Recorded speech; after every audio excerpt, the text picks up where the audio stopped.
What is up, YouTube? It's Kingfisher745, and welcome to the Spec Op 28 Ant-Man finale. First of all, thank you to AJ Designs for this amazing graphic.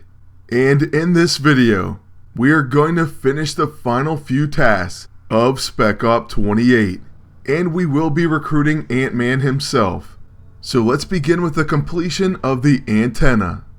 This is an official piece of the Formican set, and currently it's my only set piece. But what that means is we finished task number 21. As a reward, we got the antenna and we got 1200 XP. So now moving on to task number 22, up the ante. Use the antenna in combat, equip the micro mandible, and equip the micro stinger.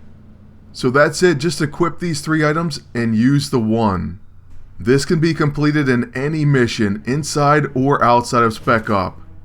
Since we only have to use the one item, I brought in Iron Patriot, and I chose a pretty simple threat. Right off the bat, we're going to be using the antenna, and you see that we got all the debuffs except for one. So yes, at least the lesser Formican pieces do make it a little bit stronger. Then after using that one item, we're going to 21 gun salute down all the other enemies. Well, practically. I guess we'll just add in a Mega Thrust Earthquake from Daisy, and that's going to be the end of this fight. So that's really it. You didn't have to use the other two items at all, only equip them. As you can see, we got credit for task 22, and we got 1200 XP. So next up, the suit makes the man 23 of 25. King Beekeeper. Defeat the Yellowjacket. Yellowjacket is the boss of Spec Op 28 Mission 3. This could be considered a somewhat difficult battle because you're only going to get Ant-Man and you're facing a number of mini-bosses. But I'm going to show you how I did it, and I'm going to give you a few tips along the way. So let's go and head into the battle, and once again, we'll take a look at the dialogue. You better get that suit back to Pym before someone gets hurt. Come on now, we both stole these suits. What's your moral high ground? Well, I haven't tried to kill anyone, and I'm also going to use this suit to stop you right before I turn myself in. I'm going to use mine for power, pure and simple. How's that for a villain monologue? Short and sweet. Alright, so we're taking in my agent, as a generalist like usual. We're using a protect weapon, and counters. Now, of course, the turn order can make a huge difference, and unfortunately, they have a pretty good turn order. But as long as we make it past the opening sequence, we should be fine. Now, the blast mine under Ant-Man does scare me, and after a sonic cannon, it blows up, pretty much killing Ant-Man. This, without a doubt, caught me off guard. I'm not going to make any bones about it. I even kind of panicked for a minute. But the thing is, Ant-Man does have a resurrect, and it didn't even trigger, so I shouldn't have been too worried about him being killed. At least not yet. Alright, so what we do at first is pretty much nothing. We just end up healing back to full health. What I would recommend that you do is use a Chrono Accelerator, then use another Chrono Accelerator on your other hero. Give yourself as many turns as you possibly can. And as far as Ant-Man, since he's not too incredibly great, at least not without ISO 8 or anything else, is just take his turns and go ahead and heal your team. Give your agent back stamina, or use items that may help you out. This is going to be a pretty long fight, but you can definitely make it through. Oh, and by the way, if you do have something that breaks shields, you may want to bring it. Because not only does Fixer do that every single turn, Iron Man also has a shield. Okay, and now that Fixer put another blast mine out, we definitely want to take him down. With Ant-Man, we're going to go to our inventory, and we'll use a Chrono Accelerator on our agent. So now he has 3 turns this round. After using the Vigilante Mask, I'll begin to use the Rapier on Fixer, and we'll hit him as many times as we need to take him out. Like I said earlier, I didn't expect his blast mine to have knockout power, at least not that fast. But since it did, we're not taking any chances. Go ahead and drop this guy right where he stands. Unfortunately, it's going to take all 3 of our attacks but it's worth it. So one more attack from the rapier, and he's gone. He will self-destruct, but it doesn't do a ton of damage. So that's one good thing at least. But now since my agent's completely drained of stamina, on Ant-Man's turn we'll use it to get it back.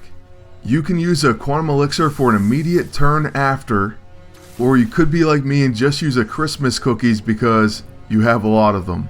Either way, give your agent back his stamina and try to take down Iron Man.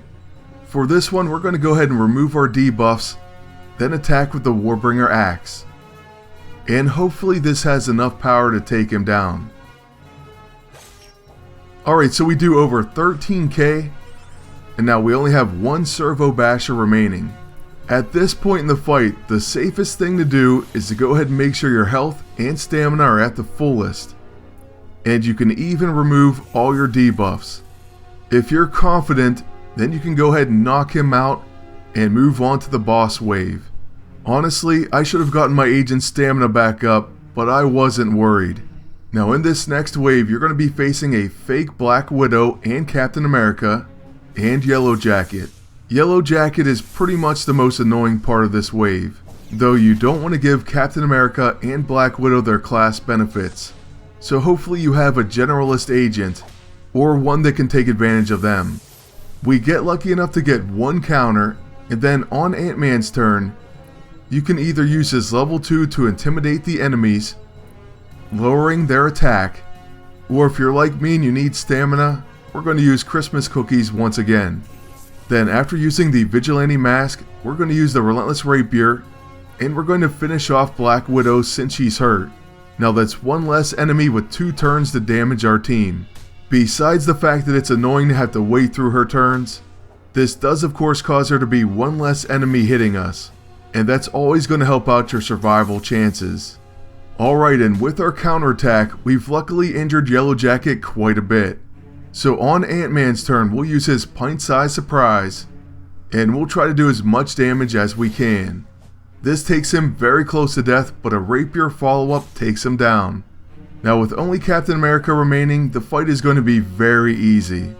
So we're going to go ahead and use the Vigilante Mask again, then the Relentless Rapier, and it's probably our best chance at finishing him off right now. If not, we would have to sit through his turns once again, and we didn't want to do that. So he's knocked out, and we get perfection as our score. So that's pretty awesome, and it will help out our mission mastery as well. And speaking of that, for the very next task, we have to get 3 stars of mastery in all Spec Op 28 missions. At the time, I only had mission 1 at 3 stars, so we had to run them through again. And then we finished and got 15,000 silver. To be honest, this task is probably going to take you the longest. But once you've finished, you can move on to the final task of Spec Op 28. One final task, defeat Epic Taskmaster. And he is the epic boss in Spec Op 28, Mission 3. Now we're going to speed up this fight just a bit. It's not nearly as difficult as the other bosses. And that's mainly because you can bring in another hero. So you can bring in whoever you want. Iron Fist, Iron Patriot, anyone else with iron. Whatever your favorite best character is. And so you should have no problem taking out these generic Avengers and Taskmaster. If you're wondering how do you get him to spawn, well, you have to finish all threats and all deploys. This includes Cyclops, Moon Knight, and Victor Mancha.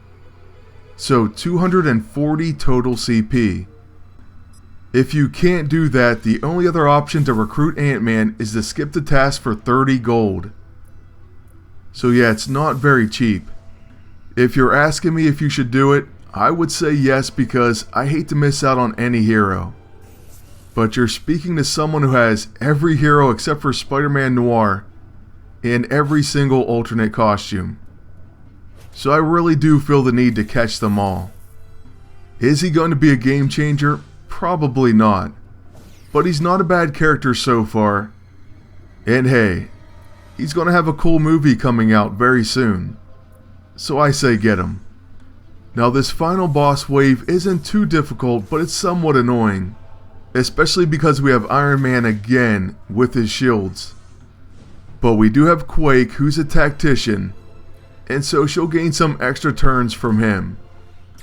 Following Iron Man's repulsor ray, Quake's going to get her normal turn, and with that we'll use her level 9. So Harmonic Tremor casts, and because of his shield, he's still alive. But a Vigilante Mask plus the Relentless Rapier takes down Taskmaster before his annoying turns. So now with Ant-Man we'll use a pint-sized surprise. Then Quake's going to get an extra turn, and that's the end of this epic boss fight. So like I said, not terribly difficult. And with that, we get credit for task number 25. 1 CP is going to be our reward, and also the newest Spec Op character, Ant-Man. So let's check out his animation and his recruitment dialogue. And after that, we're going to wrap up this video. But we will be back with some Ant-Man footage very soon. Agent, you must know a good thing when you see it. Because, you know, good things come in small packages. Get it? Small packages. Ant-Man? Man, you're so punny. Alright, well let's check out the epic boss roulette before we go. So on this roulette, we can win the Strong Arming AISO. And that gives Mr. Fantastic, on his stretch punch, Restrain. Next we can win the Disengaging AISO for Cannonball. And that causes Cleared for Takeoff to remove harmful debuffs. Finally we can win the Stinger, a piece of the Formican set that with another set piece applies Distraction and Reduced Potential. It also applies Biofeedback. Alright, so let's hope we win one. Everyone cross your fingers. And we end up with the Disengaging AISO. So not bad, we now have the new AISO for Cannonball, and we got it for free. Well, that's going to be it for this video, so I want to thank you all for watching, and ask you to please like, comment, and subscribe. Then until next time, good luck, and take care.